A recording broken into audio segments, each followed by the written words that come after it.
자, 먼저 인사까지 3일 동안 평안하셨지요? 네, 감사합니다. 자, 오늘은 유다서 이제 마지막 시간이 될 것 같은데요. 1장 17절에서부터 마지막 25절에 있는 말씀 통해서 은혜를 나누도록 하겠는데, 20절 하반절에서 그랬습니다. 너희의 지극히 거룩한 믿음 위에 자기를 건축하며, 이렇게 유다가 얘기를 하고 있는데, 이 말씀을 의지해서요, 지극히 거룩한 믿음 위에 자기를 건축하라 라는 말씀의 제목으로 수요 예배 시간 은혜 나누도록 하겠습니다. 지극히 거룩한 무엇 위에 자기를 건축하라고요? 믿음 위에 자기를 건축하라. 유다서의 결론이라고 해도 과언이 아닐 정도로 유다가 이 말씀을 하고 있는데, 자기를 건축을 한다. 건축을 한다는 게 뭘 의미하는지 다시 한번 생각해 보도록 하겠고, 본문의 말씀은 유다의 이제 결론에 해당하는 부분의 말씀으로 세 개로 대주를 나눠서 살펴볼 수 있어요. 첫 번째는 17절에서부터 19절까지 있는 것처럼 사도들의 예언을 먼저 기억해야 된다는 거예요. 자기를 잘 건축하기 위해서, 믿음에 건축하기 위해서는 먼저 말씀이 무엇인지를 잘 기억을 해야 되겠죠. 그 말씀을 기억하라는 것이고, 두 번째는 20절과 23절처럼 그 믿음 위에, 지극히 거룩한 그 믿음 위에 자기를 건축을 해야 된다.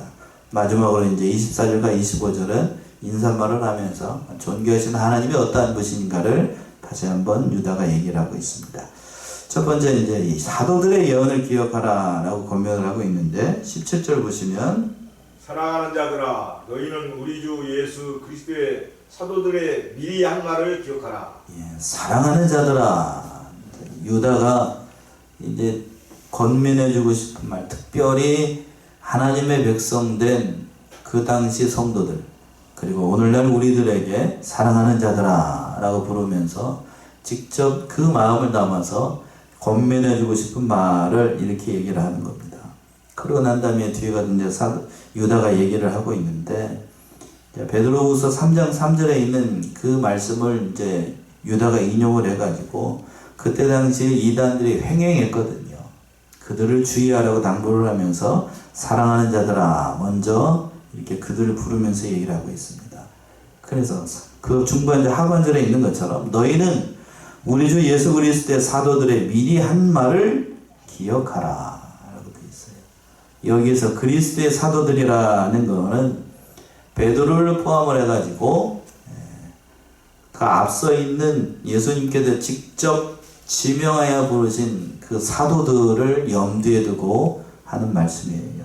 그러니까 특히 사도들이 미리 한 말이라고 얘기를 했는데, 이 말씀을 통해서 보게 되면 유다서가 다른 그 사도들이 했던 말보다 뒤에 써져졌다는 사실을 우리가 짐작을 할 수 있죠. 그러니까 사도들이 한 말이라는 걸 이제 이 유다가 이제 어느 정도 읽었다는 얘기예요. 그 말을 통해서 이미 너희들이 교훈받았던 것처럼 지금 거짓 선지자들이, 거짓 예언자들이, 거짓 그리스도들이 많이 출현했으니까, 그 말세가 되면, 주의 재림에 가까운 이 시대가 되면, 오늘날에도 마찬가지죠. 그런 거짓 선지자들이 많이 일어나게 될 테니까 그 말씀을 기억하라는 얘기예요. 왜냐하면 그때 당시에도 거짓 그리스도들이 많이 일어났고, 오늘날에도 자칭 예수라고 하는 사람들이 얼마나 많이 일어났는지 알 수가 없어요. 그러면서 사람들을 미혹을 하고 정욕대로 행하게 하고 하나님의 말씀에 대해서 기롱하는 그런 자들이 많이 일어났기 때문에 유다를 비롯한 그때 당시 베드로나 그 모든 사람들이, 사도들이 이렇게 권면을 하고 있는 거예요. 특별히 베드로후서 3장을 한번 가보세요. 똑같이 얘기를 하고 있는데, 사도 베드로도 베드로후서 3장 1절에서부터 5절까지 한번 보시면, 사랑하는 자들아, 내가 이제 이 둘째 편지를 너희에게 쓰노니 이 둘로 너희 진실한 마음을 일깨워 생각하게 하여 곧 거룩한 선지자의 예언한 말씀과 주 되신 구주께서 너희의 사도들로 말미암아 명하신 것을 기억하게 하려 하노라. 먼저 이것을 알지니 말세에 기룡하는 자들이 와서 자기의 정욕을 쫓아 행하며 기룡하여 가로되 주의 강림하신다 약속이 어디 있느뇨. 조상들이 자루로부터 만물이 처음 창조할 때와 같이 그냥 있다 하니 이는 하늘이 옛적부터 있는 것과 땅이 물에서 나와 물로 성립한 것도 하나님의 말씀으로 된 것을 너희가 불어 잊으려 함이로다. 예. 사도 베드로가 이 3장에서 얘기를 해요. 베드로후서 3장에서 얘기를 하고 그 얘기를 하는 거예요. 둘째 편지로 권면을 한다라고 얘기를 하면서 무슨 얘기를 하고 있는 거냐면 바로 예수 그리스도의 뭐에 대해서 부족을 하는 거냐면 재림에 대해서. 재림에 대해서 기록하는 자들이 많이 일어났어요. 사람이 죽은 이후로 지금 이 시간까지 부활한 사람이 있다 없다? 없으니까. 예수 그리스도의 부활도 있다 없다? 없다. 없다라고 부정하는 거예요. 그리고 또 예수 그리스도 뭐도 없다 그러니까 부활이 없으니까 재림도 있다 없다? 없다고 얘기를 하니까. 여러분들도 그렇게 생각하십니까? 아니요, 아니죠.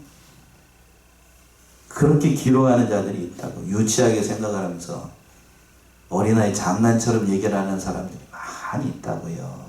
오늘날도 역시 마찬가지고 그걸 미혹하는 자들이 많은 걸 아니까 그 거짓 그리스도들이 많이 일어난다고 교훈한 그 사도들이 미리 한 말을 너희가 뭐 어떻게 하라는 거예요. 그걸 기억하고 있으라는 얘기예요. 그걸 반드시 기억해야 된다. 그러면서 18절에서는 본문으로 18절은 이렇게 이야기하고 있습니다. 그들이 너희에게 말하기를 마지막 때에 자기의 경건치 않은 정욕대로 행하며 기롱하는 자들이 있으리라 하였나니. 예, 그들이 너희에게 말하기를, 여기서 그들이라고 하는 것은 미혹하는 그 사람들 얘기를 하는 거죠. 그들이 말하기를 마지막 때에 자기의 경건치 않은 정욕대로 행하며 기롱하는 자들이 있으리라 하였나니. 그러니까 그 모든 때에 베드로가 이 예언의 말씀을 들어가지고 그 베드로후서 3장 3절에 있는 말씀을 그대로 인용을 해가지고 그 말씀 통해서 거짓 선지자들이 많이 일어나가지고 사도들이 이렇게 말한 걸 기억하라는 거예요. 마지막 때가 되게 되면 자기의 경건치 않은 정욕대로 행하게 하는 무리들이 많이 일어나게 돼요. 앞에서 이미 살펴본 것처럼 그리스도의 뭐를 부정한다고요? 재림을 부정하는 자들이 많이 일어나고 오늘날에도 역시 그렇습니다. 그리스도의 재림을 부인하면서 자기가 마치 재림 예수라고 주장을 하면서 그렇게 이렇게 미혹을 하는 사람들이 많이 일어나고 있어요. 제가 이제 시간마다 얘기를 하는 것 같은데 이제 유다설 얘기를 하면서도 오늘날 대표적으로 한국교회를 어지럽히고 있는 무슨 천지? 얼마 전에 저기에 왔대요. 이 정읍에 내려와가지고 정읍에 한바탕 난리가 났다고 얘기를 하는데 고창에서도 오고 뭐 여기서도 수많은 사람들이 와가지고 누구를 보려고? 참 인기가 대단했던 것 같은데 그건 다 무슨 역사예요? 마귀의 미혹의 역사입니다. 마귀의 미혹의 역사. 그 마지막 때가 되면 이런 사람들 많이 일어나게 돼요. 많이 일어나. 그 중반절에서 그랬습니다. 자기의 경건치 않은 정욕대로 행한다. 이들이 경건하지 않으니까 자기의 욕심대로 행하면서 자기가 하고 싶은 대로 행하게끔 하는 거예요. 그러니까 그 사람들 따라가게 되면 결국 자기의 정욕대로 하는 것을 따라가게 되니까 사람이 선한 길로 가겠어요? 아니면 망하는 길로 가겠어요? 망하는 길로 가죠. 자기 육신의 길로 가게 되고 자기 육신의 본능대로 가게 되니까 자기가 하고 싶은 대로 예수를 믿어도 하나님이 원하시는 바대로 하나님의 말씀하신 대로 따라가는 게 아니고 누구의 마음대로 믿어야 하는 거예요? 자기 마음대로 자기 기준에 따라서 자기 기준에 따라서 하나님의 말씀도 판단을 하고 자기 기준에서 하나님께서 하시고자 하는 일도 자기가 맞지 않으면 그 하나님의 말씀이 아닌 거예요. 자기 이성적으로 판단했을 때에 믿어지지 않는다 그러면 그 말씀 어떻게 해버리고 제껴버리고 자기가 하고 싶은 대로 하는 겁니다. 그러니까 경건하지 않으니까요. 성경의 모든 말씀들 창세기 1장 1절부터 요한계시록 마지막 절 말씀까지 모두 다 하나 1.1획도 변함이 없는 누구의 말씀으로? 하나님의 말씀으로 삼가 조심해서 믿는 성도들이 오늘날 점점 희박해지는 그러한 시대가 됐다고요. 우리는 그러나 그 모든 말씀들이 누구의 말씀이다? 하나님의 말씀이다 하는 사실을 변함없이 흔들리지 말고 붙잡아야 돼요. 아멘이십니까? 거기에 흔들리게 되면 미혹의 역사가 일어나가지고 사단 마귀의 역사가 일어나가지고 오늘 본문의 말씀에 있는 것처럼 자기의 멋대로 행하게 한다고요? 정욕대로 행하게 만들어요. 그러면서 또 어떻게 되냐면 그 하반절에 있는 것처럼 모하는 자들이 일어난다고 얘기했어요. 기롱하는 자들이 있다. 기롱한다. 여기서 기롱한다는 말, 개정판 한번 읽어보시겠습니까? 뭐라고 되어 있습니까? 어떻게 하는 자요? 조롱하는 자. 조롱보다는 기롱이라는 말이 더 좋은 것 같아요. 이 기롱이라는 말은 그 뜻이 어떤 뜻이냐면 어린아이처럼 유치하게 놀다는 뜻이에요. 누구처럼 논다고요? 어린아이처럼 유치하게 논다. 그러니까 흉내낸다, 비웃는다, 또는 조롱하다는 말이 거기에 포함되어 있는 거라고요. 그러니까 하나님의 모든 말씀들을 마치 누구의 말씀처럼 여긴다는 거예요. 어린아이처럼, 어린아이가 하는 말처럼 여기고 그 모든 말씀들을 어떻게 한다면 비웃고 조롱한다는 얘기예요. 그러니까 얼마나 하나님의 말씀을 부인하는 것뿐만 아니라 그냥 가짜않게 여기고, 세상 말로 가짜않게 여기고, 그런 사람의 말로만 생각을 하니까 예수 그리스도의 육신의 부활뿐만 아니라 재림에 대해서도 부인하고 그들에게 교훈하신 모든 말씀들을 다 부인하면서 결국에는 그 하나님의 심판, 준엄한 심판을 피할 수 없게 된다는 거예요. 또 19절에서는 이렇게 표현을 하고 있어요. 19절 보시면 이 사람들은 당을 짓는 자며 육에 속한 자며 성령은 없는 자니라. 이 사람들은 뭐를 짓는 자? 당을 짓는다. 그래서 이제 그 기롱하는 자들, 거짓 선지자들, 미혹하는 자들의 정체를 밝히고 있는 거예요. 뭐전 당을 짓는다라고 되어 있는데 육에 속해 있기 때문에 또 성령이 없는 자들이기 때문에 그들이 모였다 하게 되면 교회에서 뭘 만든다는 거예요? 당을 만들어. 당. 그래서 당이라고 하는 거 오늘날 뭐 무슨 당 그 당이 아니고 교회 안에서 잘못된 세력을 만들어 가지고 자기들만 옳은 것이라고 생각하는 그런 사람들 얘기하는 겁니다. 그때 당시라고 얘기를 한다라고 하면 자기들이 생각하는 이 영지주의자들 얘기 염두에 두고 하는 말인데 그 영지주의자들은 뭐라고 생각을 했냐면 자기들만 누구를 만났다고 생각하는 거예요. 하나님을 만나가지고 하나님의 깊은 진리를 깨달아가지고 다른 성도들은 알지 못하는 그 깊은 진리를 알았으니까 일반 성도들이 알지 못하는 지식을 알았으니까 그들은 뭐 한다는 거예요. 하나님 알지 못하니까 어떤 신자들, 고급진 신자들 아니면 이게 표현해서 죄송합니다. 싸구려 신자들. 어떤 신자들이라고 하는가? 싸구려 신자들. 왜 이 얘기를 하냐면 신천지에서 우리 기성교회 성도들을 가리켜서 어떻게 생각합니까? 고급진 성도들이라고 생각하겠어요? 아니면 싸구려 성도들이요? 싸구려라고 싸구려. 일본말을 하게 되면 무슨 구라? 예, 그렇게 생각을 한다고. 그러면서 그들은 뭐라고 얘기를 하냐면 뒤에 가서 나오는데 우리를 어떻게 여기냐면 불쌍히 여긴다고 생각을 합니다. 누가 과연 불쌍할까요? 그들이 불쌍합니까? 우리가 불쌍합니까? 그들이 불쌍하죠. 그들이 불쌍한 거예요. 그 얘기를 이렇게 표현을 하고 있다. 왜 그러나? 그들은 뭐에 당을 짓는 자고 그 중반절에서 얘기했어요. 뭐에 속한 자라고요? 육에 속한 자. 육에 속한 자. 또 뭐가 없는 자들? 성령이 없어요. 육에 속했다라는 말은 다른 말로 얘기한다라고 하면 짐승처럼 뭐만 있다는 겁니까? 영은 없고 뭐만 있어요? 이 몸뚱아리만 있어요.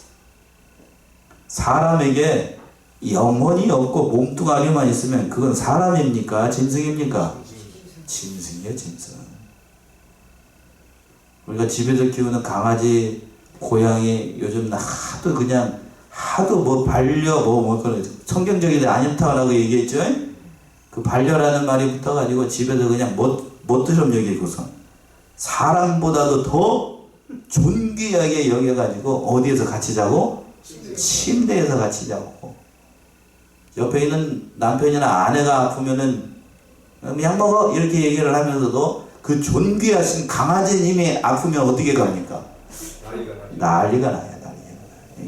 괴상한 세상이 돼가지고 괴상한 세상이 됐어요. 그들은 왜 그렇게 되는가? 뭐에 속해 있기 때문에 단적으로 얘기하면 육에 속해 있기 때문에 사람을 영혼이 있는 하나님의 백성으로 생각하지 않고 뭐하고 똑같이 생각하는 거예요? 자기가 키우는 개보다도 못하게 생각하니까 그런 지경에 빠진다고요. 바로 육에 속한 자들. 하나님의 성령의 역사가 없으니까 다른 믿음의 역사도 일어날 수가 없어요. 사도 바울은 이렇게 표현을 했죠. 고린도전서 3장을 한번 가봅시다. 고린도전서 3장 1절부터 3절 보시면, 형제들아, 내가 신령한 자들을 대함과 같이 너희에게 말할 수 없어서 육신에 속한 자 곧 그리스도 안에서 어린아이들을 대함과 같이 하노라. 내가 너희를 저주로 먹이고 밥으로 아니하였노니 이는 너희가 감당치 못하였음이거니와 지금도 못하리라. 너희가 아직도 육신에 속한 자로다.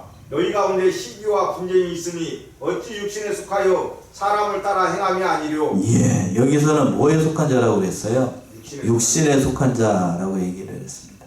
그러면 여기서 사도 바울의 견해를 따르게 되면 사람은 세 가지 종류가 있는 거예요. 오늘 본문의 말씀에 있는 것처럼 어디에 속한 자? 육에 속한 자가 있고, 육에 속한 자는 성령이 없으니까 그 사람은 한마디로 얘기한다면 뭐하고 똑같은 거예요? 집에서 걸어다니는 뭐하고? 짐승하고 똑같은 사람이고, 오늘 고린도전서 3장 1절 이하에서 얘기한다면 무슨 사람이 있어요? 또 육신에 속한 사람이 있어요. 육신에 속한 사람, 어린 신자예요. 어린 신자. 믿음이 어떻게 된 자? 어린아이 같은 사람. 그리고 거기 안에 무슨 신자가 또 있어요? 신령한 신자가 있어요. 영에 속한 사람들. 여러분은 그러면 1, 2, 3번 중에 나는 육에 속했다, 나는 짐승이다, 아니, 나는 육신에 속했다, 나는 신령한 신자다, 1, 2, 3번 중에 어떤 거? 어떤 거? 빨리 눈치를 봐가지고 얼른 3번이라고 얘기를 해야 될 거가 진도가 나을 거 아닙니까? 어떤 거예요? 3번이죠? 예, 3번이라고 얘기를 하는 사람은 양심이 없는 거고 양심이 없어도 닮아나가기 위해서 우리는 어떤 신자라고 생각해야 돼? 스스로 신령한 선지자, 영에 속한 선지자.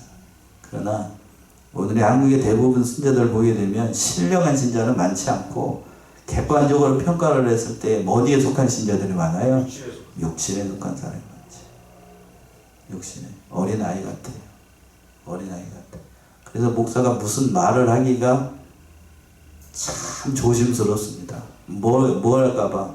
쥐면 터질라, 떨어뜨리면 어떻게 될라? 깨질라. 말도 함부로 못해. 말도 함부로 못해. 근데 참 여기서 보게 되면, 그런데 그런 사람도 있는가 하면 그런 사람들도 있는 것도 감사해요.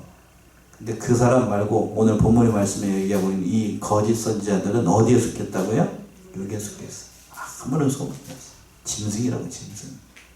그러니까 짐승에게는 뭐가 없는 거예요? 성령이 없어요. 성령의 역사가 없으니까 완전히 그냥 자기 하고 싶은 대로 합니다. 어떤 의미에서 보게 된다라고 이 사람들은 불쌍한 거예요, 불쌍한 거. 개선의 여지가 없습니다.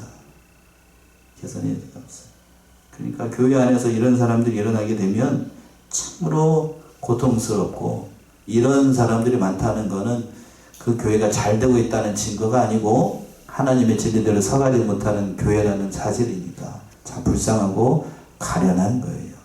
그걸 잘 아는 유다가 그런 자들이 되지 말고, 그런 자들의 길을 따라가지 말고, 오늘 말씀의 제목처럼 두 번째 대제에 있는 것처럼 믿음 위에, 지극히 거룩한 믿음 위에 자기를 어떻게 하라고요? 건축하라는 거예요. 20절 말씀이 그 말씀이죠. 20절. 사랑하는 자들아, 너희는 너희의 지극히 거룩한 믿음 위에 자기를 건축하며 성령으로 기도하며. 자, 20절 우리 말씀 굉장히 중요합니다. 20절 우리 같이 합독합시다. 시작. 사랑하는 자들아, 너희는 너희의 지극히 거룩한 믿음 위에 자기를 건축하며 성령으로 기도하며. 사랑하는 자들아, 앞에 17절부터 19절까지는 그 거짓 이단자들의 출현에 대해서 예언했던 그냥 선지자의 말씀을 기억하라 라고 권면했다라고 하면, 여기서부터 이제 20절부터 21절까지는 이단의 미혹을 빠지지 않기 위해서 우리가 어떻게 살아가야 될 것인가, 우리 자신의 믿음을 잘 건축해 나가야 된다. 특별히 사도들이 일러주신 그 말씀의 토대 위에 정통 신앙 위에 우리를 잘 어떻게 해야 된다? 건축해 나가야 된다 하는 거예요. 건축하라. 그래서 건축하라는 얘기는 자신을 잘 건축을 하되 특별히 거룩한 믿음 위에 건축하라고 권면하고 있어요. 거룩한 믿음이라고 하는 건 하나님께 속한 것인데 하나님으로부터 주신 그 거룩한 믿음 위에 우리를 건축해야 돼요. 믿음은 우리에게서 나는 게 아니고 하나님의 선물이죠. 에베소 2장에 있는 말씀 아니에요. 에베소 2장 8절과 9절. 에베소 2장 8절과 9절.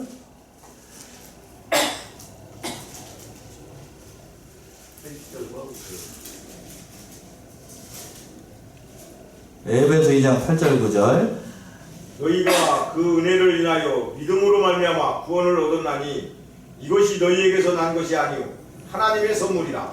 행위에서 난 것이 아니니 이는 누구든지 자랑치 못하게 함이라. 너희가 그 은혜를 인하여 믿음으로 말미암아 구원을 얻었나니 이것은 너희에게서 난 것이 아니오 누구의 선물? 하나님의 선물이에요.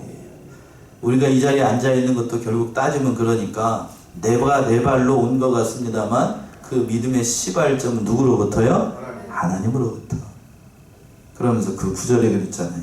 행위에서 난 것이 아니기 때문에 이는 누구도 뭐하지 못해요?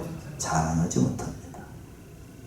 이 믿음 위에 자신을 잘 건축해 나가라는 뜻이에요. 그 거룩한 믿음 위에 건축을 하는 것도 성령께서 도와주시는데 성령께서 우리의 믿음과 그 모든 형편에 따라서 이 건축하라는 것은 이 위로 쌓아 올리라는 얘기예요. 위로 우리의 성품과 인격과 그 모든 것들을 그 믿음 위에다가 우리의 신앙의 모든 것들을 차곡차곡 못다듯이 집을 쌓아가듯이 그렇게 건축해 나가라는 얘기예요. 그 얼마나 귀한 말씀이에요. 성도들이 거룩한 믿음 위에 서기 위해서 첫 번째로 믿음 위에 자기를 건축하라고 얘기하고 있고 두 번째는 뭐라고 얘기를 하냐? 뭘로 기도하라고요? 성령으로 기도하라. 그러면 성령으로 기도하는 것도 있고 성령으로 기도 안 하는 것도 있다는 얘기네요. 이 말씀은. 그렇죠? 그러니까 내 간구만 내가 원하는 바만 기도하는 건 그거는 하나님의 뜻으로 기도를 하는지 오늘 본문의 말씀에 의지해서 얘기한다라고 하면 성령으로 기도를 하고 있는지 자기가 하고 싶은 대로 기도하고 있는지 생각해 봐야 됩니다. 예수님께서 그랬죠? 오늘 우리 교회 표에 기도하는데 무엇을 구하든지 먼저 그의 뭐를 구하라? 나라와 그의 의를 구하라. 너희는 먼저 그의 나라와 그의 의를 구하라. 자기의 것만 구하는 건 그건 하나님의 뜻이 아닙니다. 성령으로 기도하라고요. 성령으로 서로 특별히 하나님께서 우리의 일을 통해서 이루어지고자 하나님의 뜻 그리고 몸이 연약한 성도들과 그 모든 형편들을 위해서 기도하는 것도 성령을 위해서 기도하는 겁니다. 또 21절 보시면 21절 하나님의 사랑 안에서 자기를 지키며 영생에 이르도록 우리 주 예수 그리스도의 긍휼을 기다리라. 예, 하나님의 사랑 안에서 자기를 지키며 세 번째로 뭐라고 얘기를 했냐면 자기를 지키되 누구 안에서? 하나님의 사랑 안에서 자기를 지키라. 오늘날 하나님의 사랑 안에서 자기 자신의 신앙을 잘 지키지 못하는 자들이 많기 때문에 이 말씀을 합니다. 그때 당시에도 그렇고 오늘날에도 자기의 신앙을 잘 지키지 못해요. 자기 신앙을 사주 경계에서 잘 지키지 못하니까 옆에서 누가 이단이 쿡 하고 찔러 놓게 되면 내가 가지고 있는 진리의 말씀이 얼마나 귀한지를 모르니까 그 미혹의 영의 역사에 넘어가고 마는 거예요. 그러니까 우리가 받고 있는 이 말씀, 우리 교회가 지금 얘기하고 이 성경 다른 모든 진리가 참으로 귀하다는 사실이에요. 우리 교단이 추구하고 있었던 그 신앙 노선이 참으로 중요하다는 거예요. 그러니까 처음 받았던 그 은혜를 떠나라는 얘기예요? 아니면 잘 지키라는 얘기예요? 잘 지키라는 거예요. 우리가 받은 진리가 얼마나 귀한 진리인데 즉 예수를 버리는 건 넓은 의미로 얘기한다라고 하면 우리가 예수를 믿어서 하나님의 백성이 됐는데 예수를 버린다고 하는 것이 얼마나 끔찍한 결과를 초래하는지 모르니까 그 신앙을 떠나게 된다는 거예요. 그런 자들이 되지 말라. 마지막으로 얘기하고 있습니다. 그 하반절에 얘기하는 것들 21절 하반절에 영생에 이르도록 우리 주 예수 그리스도의 뭘 기다리라? 긍휼을 기다리라. 영생에 이르 네 번째는 영생에 이르도록 긍휼을 기다리라는 거는 주의 무슨 날을 기다리라는 얘기냐면 주님께서 어떻게 오실 날? 재림하시는 그 날. 그걸 여기서 유다는 뭐를 얘기하느냐? 그리스도의 뭐라고 얘기를 했어요? 긍휼이라고 얘기했어요. 왜 그리스도의 재림의 날 긍휼이라고 얘기를 했을까? 우리는 예수 그리스도의 재림의 날 하나님께서 주시는 가장 큰 긍휼의 은혜를 그때 경험하게 됩니다. 무슨 얘기인가 하면 우리가 예수님이 짠 하고 오시는 날 우리는 다 예수님과 같은 신령한 몸으로 어떻게 되죠? 다 부활을 하게 됩니다. 그게 첫 번째 긍휼의 은혜이고, 예수 그리스도를 믿은 자들은 하나님 앞에 설 때, 예수 그리스도의 심판대 앞에 설 때에 그 모든 죄악된 일이 예수 그리스도의 의로 말미암아 어떻게 됩니까? 다 어떻게 되는 은혜라고 봐요? 가려지는 은혜를 보여요. 왜? 누구를 믿었기 때문에? 예수를 믿었으니까. 그러나 예수를 믿지 않은 사람들도 그때 부활하게 되죠? 그때 부활하는데 그 사람들은 예수를 믿지 않았으니까 예수님 앞에 설 때에 그 죄가 다 어떻게 되는 거예요? 다 드러나요. 다 드러난다고. 그 긍휼의 은혜가 없으니까요. 그러니까 긍휼이라고 하는 게 얼마나 중요한 것인지. 우리가 하나님의 백성이 돼서 죄가 사해지는 것이 얼마나 큰 은혜인지를 알지 못하니까요. 예수를 믿는다는 게 얼마나 큰 은혜인지를 모르니까 예수 믿는 건 누구나 다 믿지, 그게 뭔 소리야, 이렇게 다 아는데, 그다음 그 앞에 쓰는 날, 여러분들이 얼마 전에 우리 안건사님 추천하셨잖아요. 하나님 앞에 쓸 때에 죄가 가려지고 하나님의 백성으로 그 이름이 불린다라고 하는 것이 얼마나 큰 은혜인지를 여러분이 뭐 하는 순간 안다고요? 개인적으로는 소천하시는 날.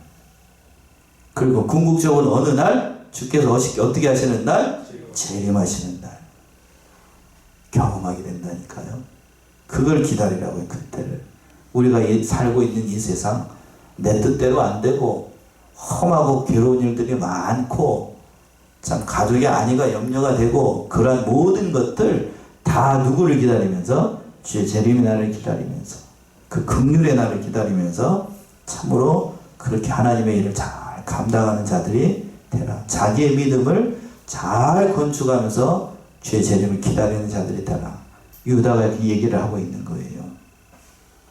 그러면서 이제 마지막은 22절 이하에서 보시게 되면 22절과 23절에서는 특별히 그 신앙적인 권면을 하면서 이 노선에서 떠난, 쉽게 얘기해서 이단의 미혹을 받았던 자들, 그들을 어떻게 대해야 될 것인가를 교훈해 주고 있습니다. 자, 22절 보시면 어떤 의심하는 자들을 긍휼히 여기라.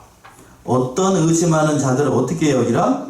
긍휼히 여기라. 이제 앞에서는 어떻게 살아야 될 것인가? 20절과 21절에서는 성도들이 자신의 신앙을 잘 지켜서 거룩한 믿음에 자신의 신앙을 잘 건축하라고 얘기를 했다라고 하면 22절과 23절은 그런데 그 믿음을 잘 지키지 못하고 이단의 미혹을 받아가지고 넘어간 자들, 이 사람들을 세 가지 분류로 얘기를 해가지고 권면을 하고 있는 거예요.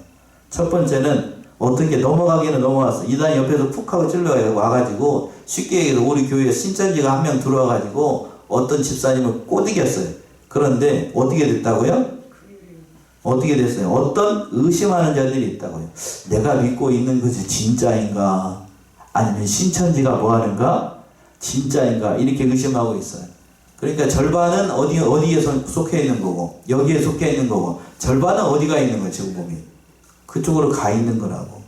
그런 사람들 어떻게 여기라고요? 긍휼히 여기라고요. 긍휼히 여기겠어. 반신반의 한 발짝 한 발짝 거치고 있으면 그 발을 이쪽으로 오게 되면 정통으로 다시 돌아올 수 있게 된다는 얘기지요. 그 사람들 그러니까 잘 권면을 해가지고 바른 신앙의 길이 무엇인지를 잘 가르쳐서 그 사람들을 바른 길로 인도하라는 이거예요. 그래서 그 사람들 불쌍히 여기라고, 긍휼히 여기라고. 하나님의 긍휼의 은혜가 있어야 된다고요. 또 23절에는 또 다른 부류의 사람들, 두 사람을 얘기하고 있습니다. 23절을 보시면 또 어떤 자를 불에서 끌어내어 구원하라. 또 또 어떤 자를 그 육체로 더럽히노시라도 싫어하여 두려움으로 긍휼히 여기라. 22절에서는 절반쯤 넘어간 사람이고 23절에서는 또 어떤 자들을 어디에서 끌어내라? 불에서 끌어내어 구원하라. 이거는 어디를 보는 거예요? 창세기에서 아브라함이 누굴 위해서 기도했었죠? 조카 롯을 위해서 기도했습니다. 롯이 어디 이제 곧 하나님께서 뭐 하려고, 소돔과 고모라 어떻게 하려고, 불로 어떻게 해버리려고, 때려버리려고 그렇게 그렇게 기다리고 있었잖아요. 그 사람처럼 거의 넘어갔어. 신천지로 다 넘어갔어. 거의 99% 넘어간 사람. 그 사람들 조금만 놔두면 어떻게 되는 거야? 완전히 무슨 천지 사람이 돼? 그 사람이 되니까 그 사람을 어디서 끊어내는 것처럼. 아브라함이 기도해가지고 조카 롯을 어디에서 건져냈던 것처럼, 소돔과 고모라 성에서 건져냈던 것처럼 그 사람을 불에서 끌어내는 것처럼 건져내라는 거예요. 그러나 최선을 다하되 이 사람들이 인간적인 힘으로 건져내기가 쉽습니까? 어렵습니까? 어려워요. 절반쯤 넘어간 사람은 바르게 교훈하면 그래도, 제가 이제 신학적으로 보면 따박따박 얘기를 하면 잘 듣습니다만 90% 이상 넘어간 사람은 웬간한 말씀으로는 이겨내갈 수가 없어요. 못 빠져나와요. 쉽지 않습니다. 그래서 뭐에서 끌어내는 것처럼, 불에서 끌어내는 사람처럼 아주 강력하게 끌어내야, 그냥 불고 매달려야, 울고 매달리고 인간적인 수단 방법 다 가리지 말고 끌어낼 수 있다는 얘기예요. 그래서 이렇게 표현을 하는 거라고. 그리고 마지막으로 세 번째 어떤 사람이 있는가 하면, 또 어떤 자를 그 육체로 더럽히는 옷이라도 싫어하여 두려움으로 긍휼히 여기라. 또 어떤 자들, 마지막으로 세 번째 단계의 사람이 있다고 얘기합니다. 육체로 더럽히는 옷처럼 싫어한다는 얘기는 완전히 이단 사이비 사상이 넘어가가지고 거기에 완전히 새신자가 됐어. 이런 사람들은 어떻게 여긴다고요? 거기에 넘어갔으니까 우리가 옷에 더러운 것을 묻으면, 더러운 게 뭐 쉽게 얘기해서 뭐가 더러운 게 묻었어요. 그럼 우리가 옷을 어떻게 해야 되죠? 벗어서 어떻게 해야 됩니까? 빨아야죠. 더러운 옷처럼 빨아야 되잖아요. 그런 사람처럼 그 사람 그렇게 여기라는 얘기예요. 아주 쉽게 표현하면 옷에 똥이 묻었어. 그럼 그 입고 다니면 되겠어요? 안 되겠어요? 안 되죠? 벗어서 빨든가 뭐 어떻게 해야 되는가 해야 되잖아요. 그 사람을 쉽게, 완전히 넘어간 사람을 쉽게 표현하면 뭐처럼 여기라는 거예요? 그렇게 여기라고요. 왜? 같이 있으면 나에게도 뭐가 튀니까? 그렇게 되니까. 같은 냄새를 풍기게 되니까. 그런 사람들. 그러나 인간적으로는 어떻게 해야 돼요? 두려움으로 불쌍히 여겨야 돼요. 경계하라는 얘기예요. 나도 저런 자가 될까? 나도 저렇게 넘어지는 자가 되지 않을까? 그렇게 불쌍히 여기라고요. 자, 디모데후서 2장을 한번 가보세요. 이렇게 표현하고 있어요. 디모데후서 2장 15절에서부터 17절. 2장 15절에서부터 17절. 디모데후서 2장. 네가 진리의 말씀을 옳게 분별하며 부끄러울 것이 없는 일꾼으로 인정된 자로 사실을 하나님 앞에 드리기를 힘쓰나 망령되고 헛된 말을 버리라. 저희는 경건치 아니하며 점점 나아가나니 저희 말은 독한 창길에 썩어져 간 바와 같은데 그 중에 후메네오와 빌레도가 있느니라. 예. 사도 바울이 믿음의 아들 디모데에게 이렇게 권면하면서 얘기를 했던 겁니다.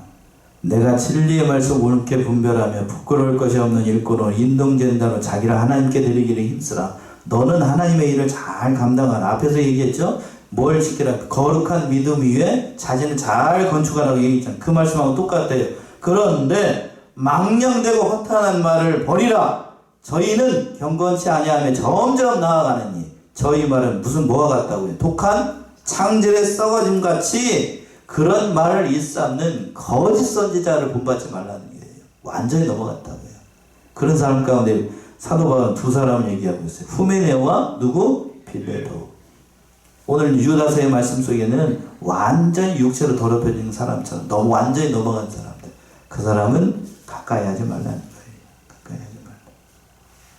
요한 3서에서는 그랬습니다. 뭣도 하지 말라고 그랬어요.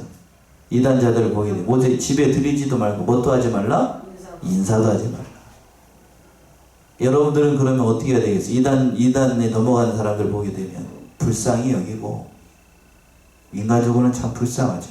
그 사람들은 어디가 약속되어 있습니까? 천국이 약속되어 있습니까? 지옥이 약속되어 있습니까? 지옥이 약속되어 있으니까 지금 불쌍하죠. 불쌍해. 그러나 그것도 내 힘으로는 감당할 수 없어요. 감당할 수가 없다. 제가 신학교 다닐 때에 어디라고 얘기를 하기는 좀 그렇고, 거기에서 우리 교단으로 와가지고 우리 신학을 배우면서 전도사하고 목사가 되겠다고 온 사람이 있어요. 저의 동기거든요. 그런데 이단에서 넘어온 사람들의 제가 옆에서 보니까 성품과 인격과 그 신앙 노선이 대단히 뭐 할 것 같습니까? 공격적이에요. 공격적이라고. 말씀을 해도 다 찬송가를 부를 때마다 찬송가가 다 마귀들과 싸울지라야. 응? 다 설교를 하면 설교가 다 뭐 하자는 얘기만 나와. 사랑하자, 허물을 품자, 다른 사람들 용납하자 하는 게 아니고 다 어떻게 하자? 치고받고 싸우자. 이것만. 성도들이 처음 들었을 때는 아이고 좋다라고 얘기를 할 수 있겠습니다만, 그걸 365일 들고 있어봐. 어떻게 될까요? 쉽지 않죠. 쉽지 않다. 그러니까 오늘 본문의 말씀에서도 이 유다가 그 얘기를 하고 있는 거예요. 그들과 싸우지 말고 다만 하나님께 맡기고 어떻게 여기라고요? 불쌍히 여겨야 돼. 그게 하나님의 마음이지. 하나님의 마음. 이단자들. 그러니까 우리는 우리의 신앙을, 오늘 말씀 요약한다라고 우리의 신앙 어떻게 하고 잘 지키고, 이단에 넘어간 사람 한번 권면을 하고, 또 어떻게 여기고 하나님의 마음을 품고 불쌍히 여기라는 거예요. 마지막으로 24절과 25절 보시게 되면 하나님의 은혜를 감사하면서 마치고 있습니다. 마지막 인사말하고 24절 보시면, 능히 너희를 보호하사 거침이 없게 하시고 너희로 그 영광 앞에 흠이 없이 즐거움으로 서게 하실 자, 25절까지요. 우리 구주 홀로 하나이신 하나님께 우리 주 예수 그리스도로 말미암아 영광과 위엄과 권력과 권세가 만고전부터 이제와 세세 있을지어다. 아멘. 예, 마지막으로 이 말씀을 하면서 우리 이 모든 은혜를 베풀어 준 하나님이 어떠한 분인가를 찬미하면서 찬양하면서 그 모든 영광을 누구에게 있기를? 바로 하나님께 있기를 이렇게 기도하고 있습니다. 우리 사랑하는 성안의 성도들도 이 말씀을 따라서 우리는 이단의 미혹에 넘어가지 말고, 오늘 말씀의 제목처럼 지극히 거룩한 믿음에 자기를 어떻게 하고 잘 건축해 나가서 장차오는 하나님의 나라에서 잘했다 칭찬받는 사랑하시는 성안의 성도님들 모두가 되시기 바랍니다. 기도하겠습니다. 은혜와 사랑에 풍성하신 거룩하신 아버지 하나님, 이 말씀처럼 우리의 믿음과 모든 신앙의 인격들을 지극히 거룩한 믿음 위에 잘 건축하여서 장차오는 하나님의 나라에서 주님께서 재림하시는 날에 잘했다 칭찬받고 하나님 앞에 모든 영광을 올려드리는 주님의 거룩한 성도들 모두가 되게 하여 주시옵소서. 감사하고 예수님의 이름으로 기도하옵나이다. 아멘. 찬송가 204장입니다. 204. 통일은 379장.